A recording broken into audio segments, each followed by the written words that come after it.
안녕하세요. 김남일입니다. 실크로드 목장입니다. 우리 실크로드 목장의 목자이신 우리 사랑하는 그리고 존경하는 신용덕 장로님의 강건으로 간증을 얼핏 했다고 한 것 같습니다. 그런데 갑자기 그래서 간증을 준비하는 게 아니고 우리 제 여자친구하고 옷을 사러 먼저 갔습니다. 입을 옷이 없어가지고 꿈에도 몰랐습니다. 왜냐하면은 회복 축제를 통해서 또 많은 젊은 분들이 은혜와 간증이 넘쳐날 테고 저는 시니어니까 뭐 꼽살에 끼어서 하는 정도로 생각했습니다. 사실 지하철 무료승차권이 나왔습니다. 시니어 노인이 많네요. 하지만 50대 집사님들 시간 금방 갑니다. 그리고 제가 이 자리에 설 자격이 되는지도 모르겠습니다. 사실 제 이름도 얼굴도 잘 모르시지요. 저는 자동차 회사에서 엔지니어로 있다가 퇴사하여 컴퓨터 대리점, 독서실, 입시 학원을 하다가 형님 밑에서 일을 배워서 자의반 타의반으로 독립을 하게 되었습니다. 저는 건설업 중에서 상하수도 설계공사업 그중에서도 준설업을 하고 있습니다. 그리고 통영에서 하다가 2019년 이곳 신호동에서 사업장을 옮기면서 신호교회에 출석하게 되었습니다. 신앙생활은 20년 정도 된 것 같습니다. 그리고 제 신앙생활에 있어서 지난 2년간은 24년하고 25년 부침이 참 많았습니다. 아마도 제 자신을 제 자아를 내려놓지 못하는 것이겠지요. 즉 순종과 겸손의 미덕이 부족한 것이었습니다. 다행히도 우리 목자 목녀님, 저는 목녀님이 조금 무섭습니다. 저를 되게 뭐라 하시거든요. 그리고 목장 식구들의 사랑과 기도 때문에 다시 회복되어 목장 교사로 섬기고 있습니다. 저는 지난 집회처럼 2주간에 걸쳐서 말씀 집회에 참석한 기억은 거의 없었습니다. 일 때문이기도 하지만은 말씀과 기도가 부족한 건조한 신앙생활이 이어진 것이겠지요. 하지만은 다시 목장 교사로 됐는데 목장 교사가 참석하지 않는다는 것이 우리 목장 식구의 은혜가 모범이 되지 않을 것 같아서 부득불 참석하게 되었습니다. 첫날부터 조금 충격이었습니다. 한 번도 그런 말을 들은 적이 없는데 남을 통제하려는 것이 하나님이 되려 하는 것이다. 그러면 이것이 용서를 구하고 하나님의 도움을 요청하고 치유를 받아야 한다는 것입니다.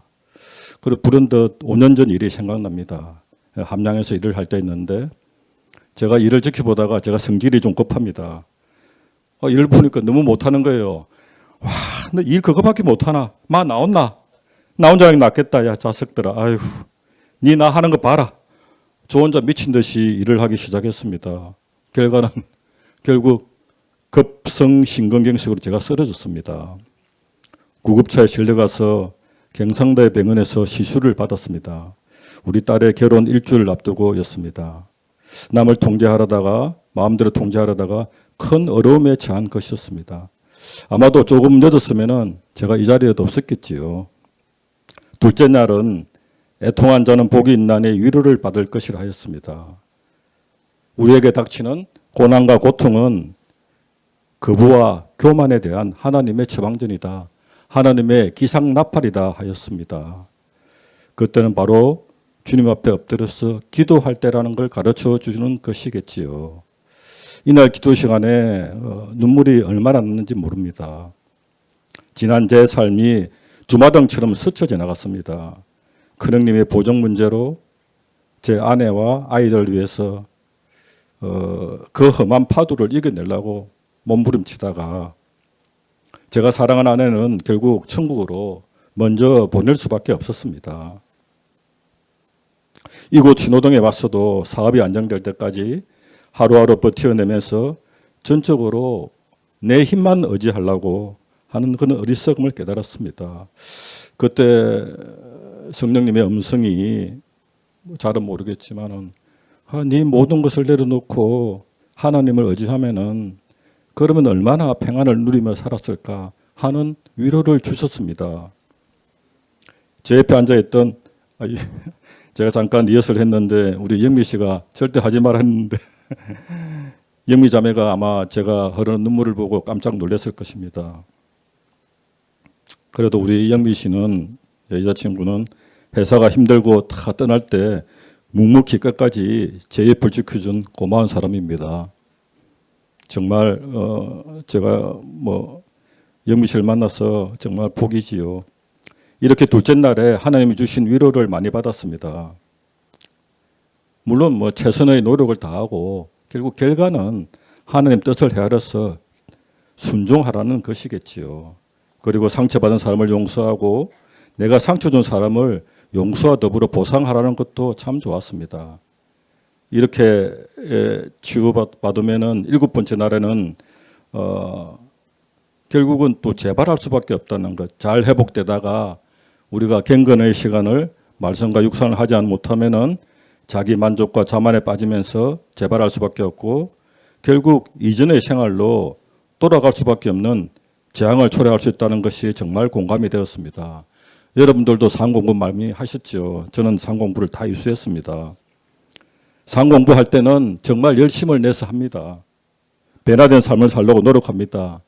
그런데 상공부 끝나고 한 일주일, 이주일 되면은 그냥 원위치 돼버리는 거지요. 그래서 잘 하는 거 있잖아요. 우리 다 죄인이니까 어쩔 수 없다 하면서 자기 위안을 갖지요. 그래서 저는 비록 상공부를 다 했지만은 그래도 1년에 한 개 내지 2개 정도는 다시 초심으로 돌아가서 상공부에 도전해 볼까 생각합니다. 마지막 날 이렇게 회복되면은 우리 노래 가사도 있지요. 받은 복을 돌려주어라. 그래서 이제는 회복됐으니까 받은 복을 돌려주는 삶을 살아야 하는 것이지요.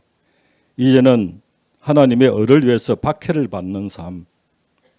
아마 이게 복음 전도하면 아마도 하나님의 을을 통해서 박해를 받는다는 그런 뜻인 것 같습니다. 그리고 또 성경에 그런 게 있죠. 나는 복음을 부끄러워하지 아니하노니. 그래서 복음 전도를 부끄러워하지 않는 삶. 저는 처음에 초십 때는 복음 전도한다고 노력 참 많이 했습니다. 그 결과도 있었는데 지금은 누구한테 복음이 사실 부끄러운 것 같은데 전하기가 참 쉽지 않았어요. 그래서 이제는 복음을 전도를 부끄러워하지 않는 삶, 남의 상처를 치유하는 즉 하나님의 영광을 위해서 사는 삶을 살게 되기를 기도합니다. 하늘의 복 많이 받으세요. 감사합니다.